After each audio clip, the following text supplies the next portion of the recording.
Today, the Vikings of pop culture are almost always depicted as yelling and screaming wildmen who slaughter all those around them in a blood rage. While this is certainly an inaccurate caricature of your typical Viking warrior, it does actually come quite close to describing those within their ranks whom even the Northmen feared and reviled for their animalistic savagery. These were the Viking Berserkers. Today, let us dive into their fascinating history. This video was sponsored by Magellan TV. They're an awesome documentary streaming service run by filmmakers with a selection of over 2,000 videos to choose from, among the categories of history, science, nature, space, and more. When it comes to history documentaries, Magellan TV has the richest and most varied content anywhere. Ancient, modern, current, war, biography, and even related genres like science and crime, which are historical in nature. If you like our content, I can highly recommend you check out the documentary series Warrior's Way, which traces the lives of famous warriors from childhood training to bloody battle. Magellan TV is compatible with Roku, Amazon Fire TV, Apple TV, Google Play, and iOS, which means you can watch it anytime, anywhere, on your television, laptop, or mobile device. Sign up today to get a 1-month free membership trial by visiting the link in the description below or going to try.magellantv.com/Invicta. From the get-go, it must be stated that the topic of Viking Berserkers is a mysterious one. Studying the old Norse sagas and medieval chronicles, for instance, yields a myriad of diverse and even contradictory descriptions of their nature, which makes them hard to nail down as a well-defined unit of history, as compared to some of the other groups we've previously described in this series. In fact, it's a matter of much academic debate whether Viking Berserkers even existed at all.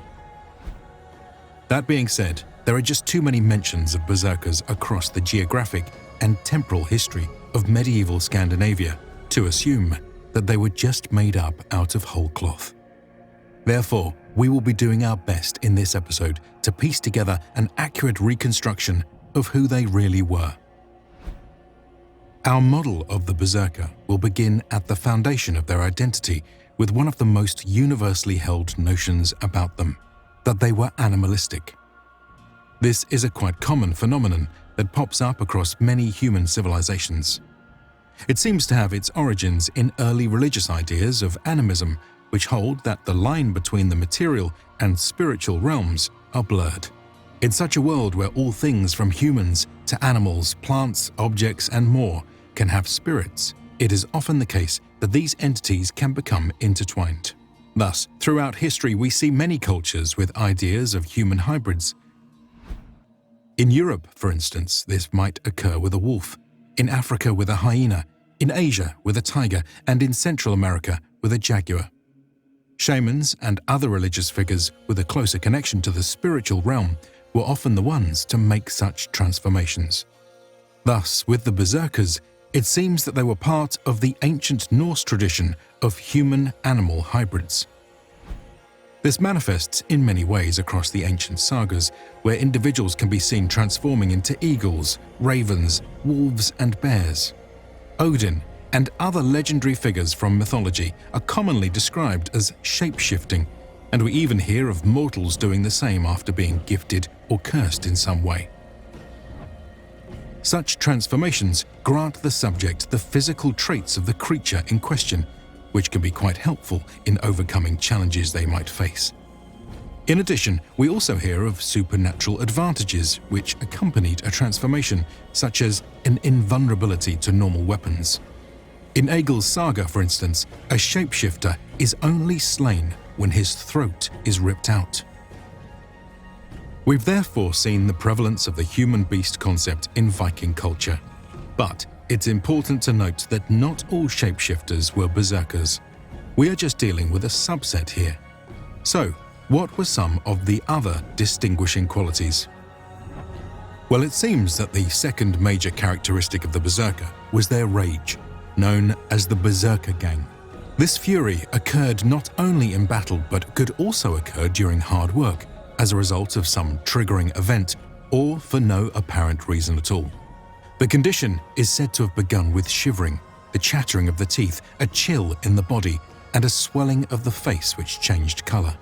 As the transformation progressed, individuals would spiral into a state of increasingly hot temper until they lost all human reason, again tying us back to the animalistic qualities we discussed.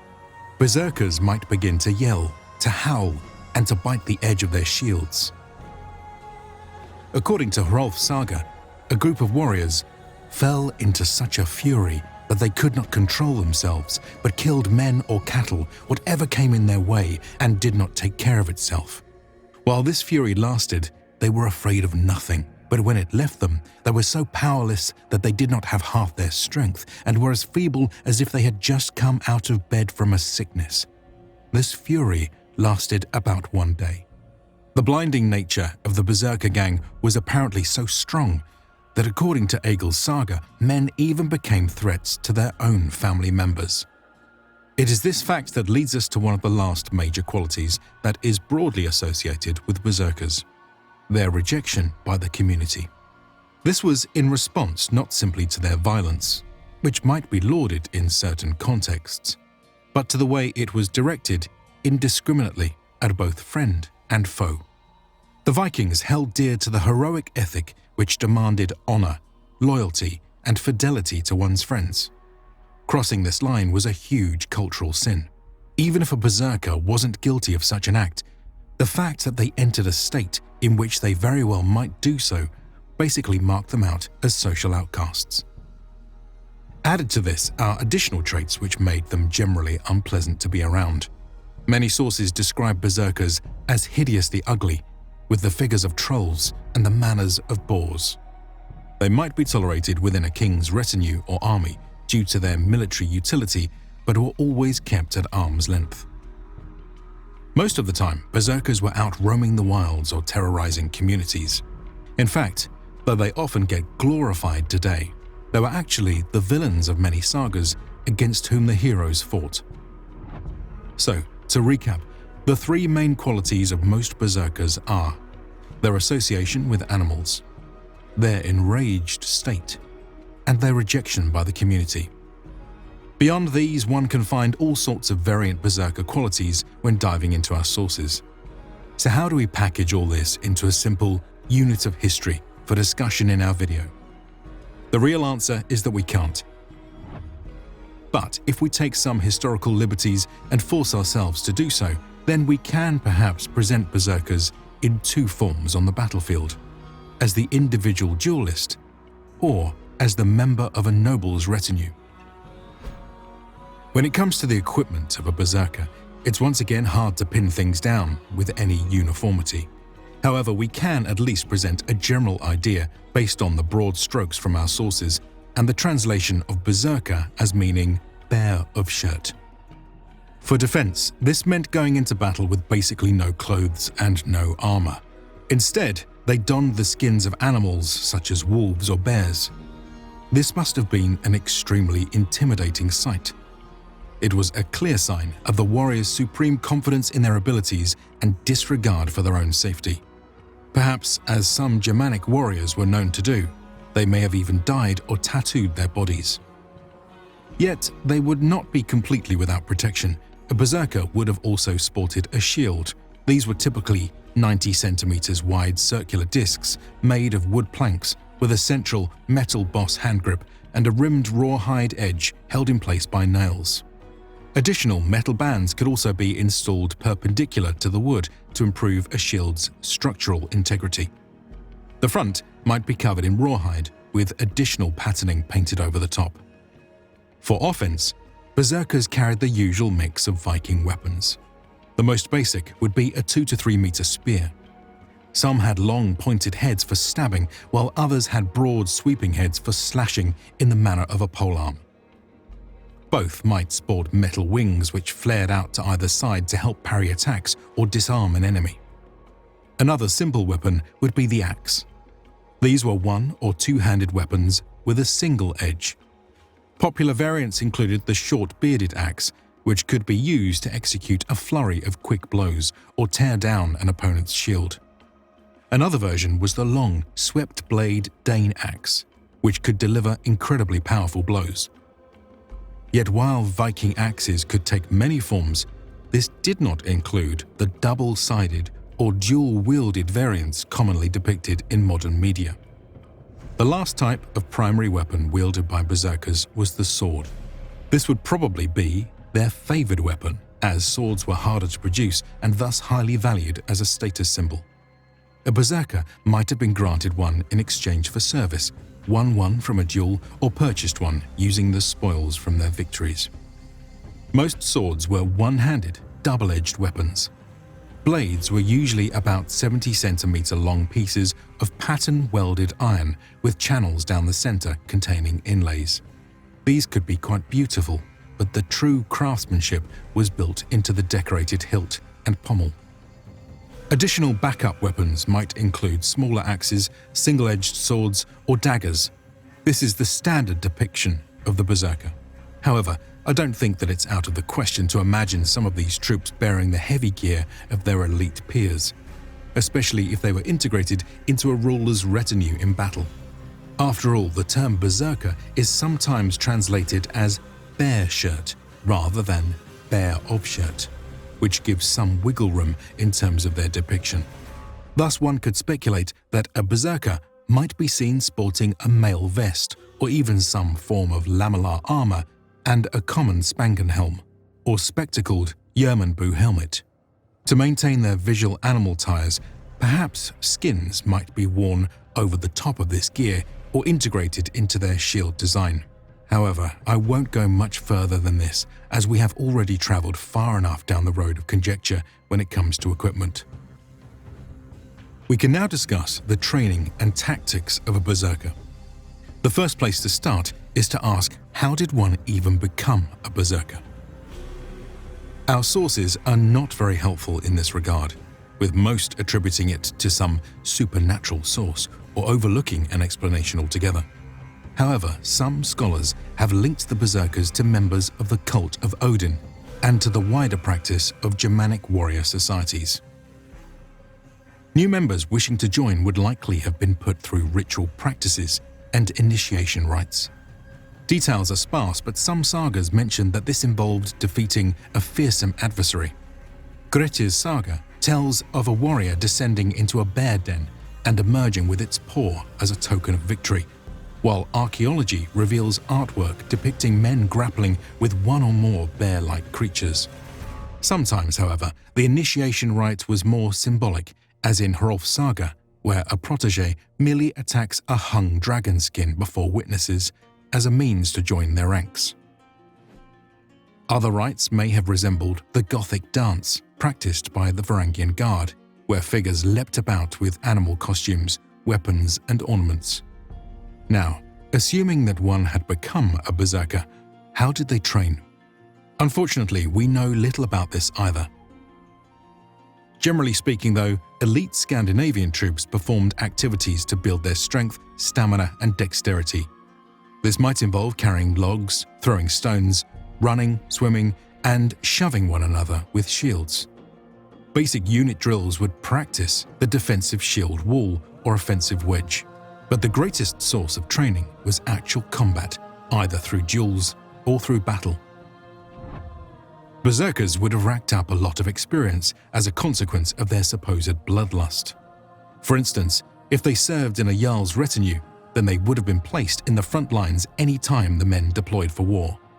Otherwise, the sagas tell us that they sometimes made a living challenging people to legal duels, known as holmgang, and grew quite skilled as a result. Another important part of training to be a berserker would be to learn how to go berserk. Some sources claimed this just happened spontaneously, but we have a lot of other examples and theories of how the state might be triggered. For instance, one could drink animals' blood in an attempt to gain their power. The Gesta Danorum quotes the following advice: "Straightway, bring your throat to its steaming blood and devour the feast of its body with ravenous jaws. Then new force will enter your frame, and unlooked-for vigor will come into your muscles.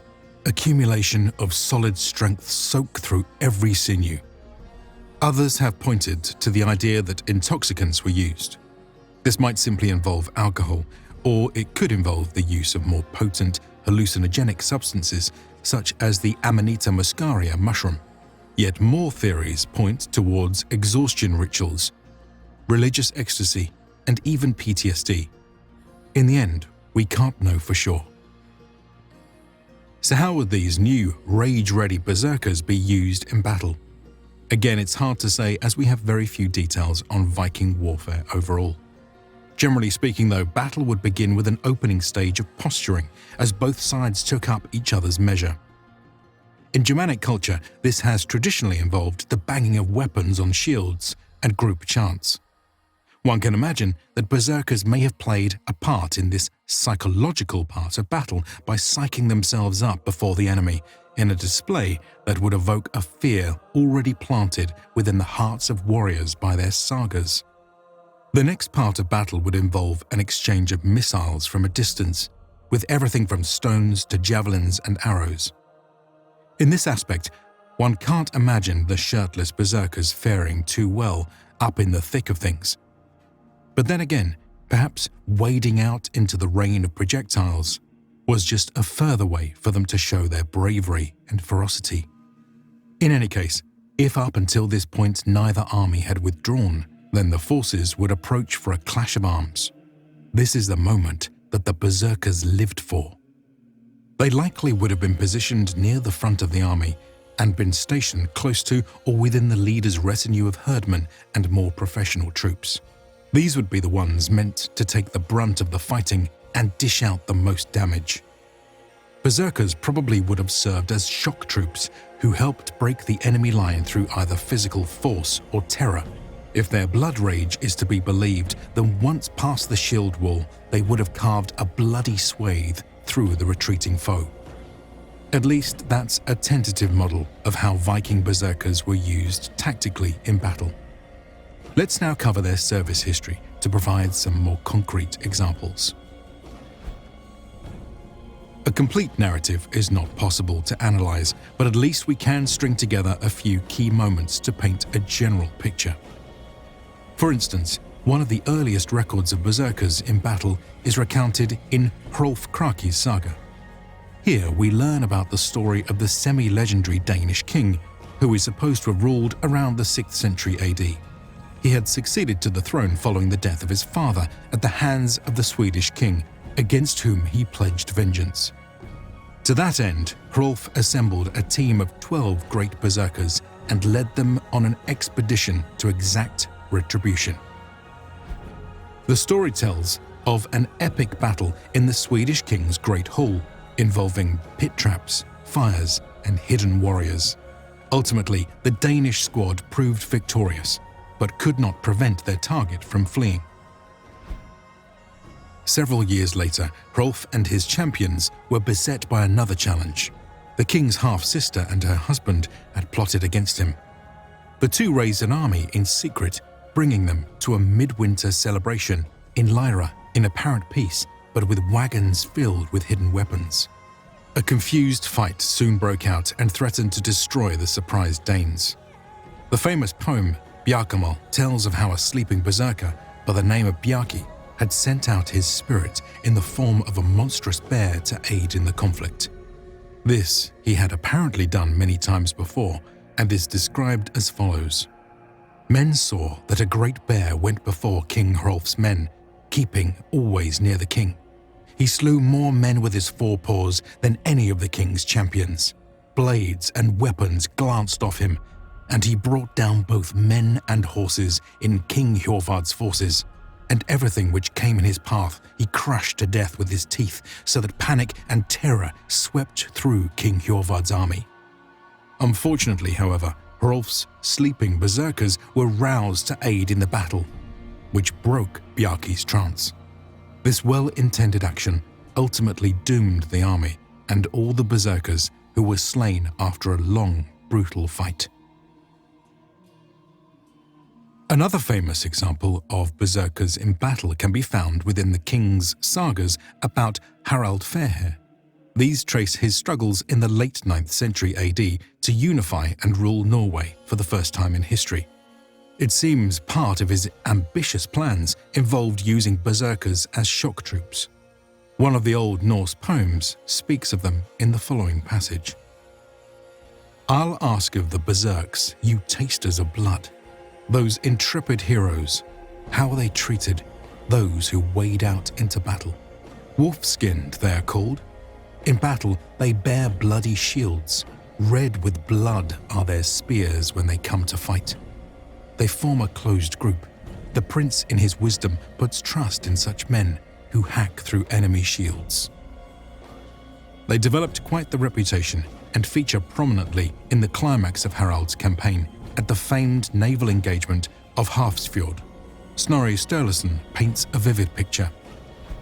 A great battle began, which was both hard and long. But at last King Harald gained the day. There King Eric fell, and King Sulk, and his brother Earl Sot. Thor Haklang, who was a great berserk, had laid his ship against King Harald's, and there was above all measure a desperate attack, until Thor Haklang fell, and his whole ship was cleared of men. Then King Kjotve fled to a little isle outside, on which there was a good place of strength. Thereafter all his men fled, some to their ships, some up to the land, and the latter ran southwards over the country of Yadar. Elsewhere, we find more references to berserkers in battle, but they remain quite vague with passages such as this one. The berserkers roared, the battle was in full swing, the wolfskins howled and shook the irons. These are small, tantalizing tastes of a larger story we are, alas, not privy to. Eventually, as the Viking Age progressed, it seems that the berserker fell into decline. This was in part due to the disruptive nature of their existence, which posed a threat to the increasingly unified and Christianized land of Scandinavia. For example, in 1015, King Eric of Norway outlawed berserkers and duels, while in later 12th century Iceland we see laws which stated, if someone goes berserk, he is punished with lesser outlawry, and the men who are present are also banished if they do not bind him. Thus, the pagan religion and the practice of berserkergang slowly faded from history, though not from memory.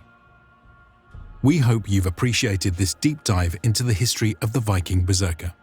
A huge thanks is owed to our supporters on Patreon and the many talented researchers, writers, and artists who made this video possible. Please consider contributing to fund future content and let us know what units of history you want to see covered next. Thanks for watching.